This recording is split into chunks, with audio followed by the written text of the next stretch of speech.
So here migration approaches, you can see this we can ignore now migration, retain and retire because here it's not migration is not happening. From here, this is about different migrations. One is rehosting, replatform, refactor. It's like a 5R, we can say. Rehost, replatform, refactor, replace, and rebuild. Okay, 5R, it's called a 5R. Okay.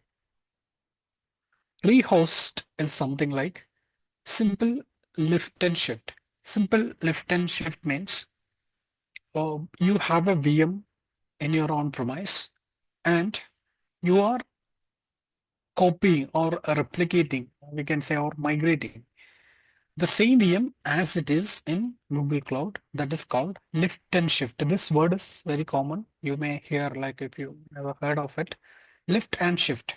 Okay, as the name indicates. Whatever you have it in on-premise, the same will be there in cloud also. Like you are not making any changes, any code changes. You are not using SaaS instead of IaaS like that. You're not making any changes. Okay, just a shift, lift and shift. That is called rehosting. I'll come to that each one. So rehost. So it is something like this. Okay, this is your data center, existing a data center. You have an application. So in this application, you have a web server. It is something like the VPC lab we have done, right? Something like that. There is a web server, an app server, and database server. Like three different layers are there, maybe different subnets, and there is a load balancer as well in addition to that. And see, it's a public facing website. External applications and users are connecting to the load balancer. It cannot be public, external applications, right? Not users. So it is connecting to the load balancer, and this is how the connection is. So after migration, the load balancer will be Google Cloud load balancer. Web server will be an instance group, you can see. That is the only change here. Web server, it's a added little more high availability like zone A and zone B. Instance group, even app server is in an instance group, and you have a database.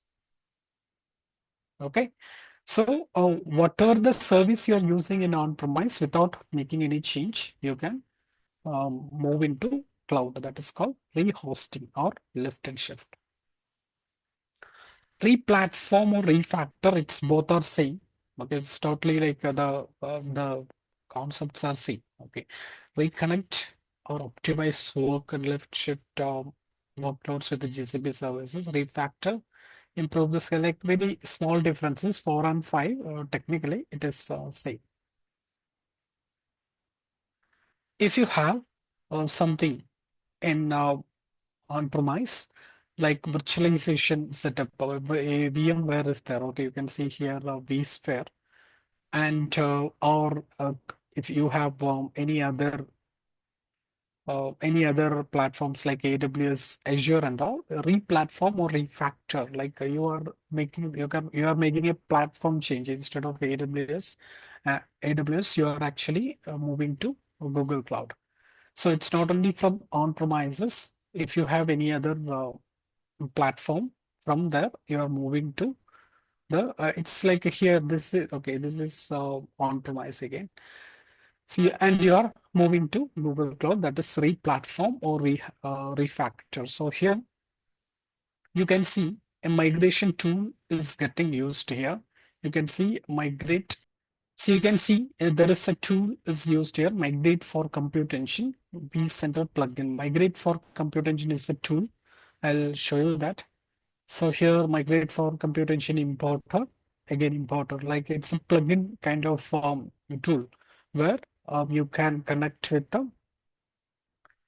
in these platforms, either VMware platform, AWS, or Azure. Okay, it's a piece of software basically.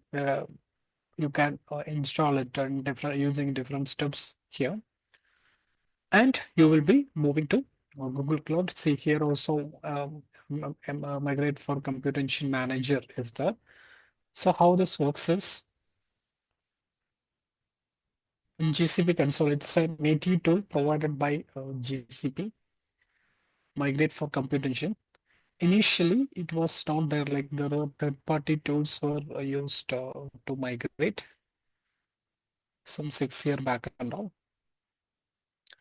So if you look at this compute engine console, there is a button migrate to virtual machine. So here you will find that option. You can enable here. You can see after enabling sources, VM migrations. Okay, sources. First, your first step is this is the very time-taking step. You need to add a source. To add a source, first thing, what you need from your Google Cloud to your whatever your other platforms, you should have a connectivity, a private connectivity, either an interconnect if it is on-premise, an interconnect, and with the AWS or something, cloud VPN, right? And a private connectivity is required. You know like how complex it is interconnected, no? So that connectivity should be present. And here you can see multiple options and VMware source from on-premise, add AWS or Azure source using VPN. So if you look at add VMware source, so here install the migration connector. This plugin installation steps are mentioned. As I mentioned, you should have the dedicated interconnect. If you have, that will be more easy. So there is a token generation installation of this connector, like it's a large process. Okay, technically it is a large process.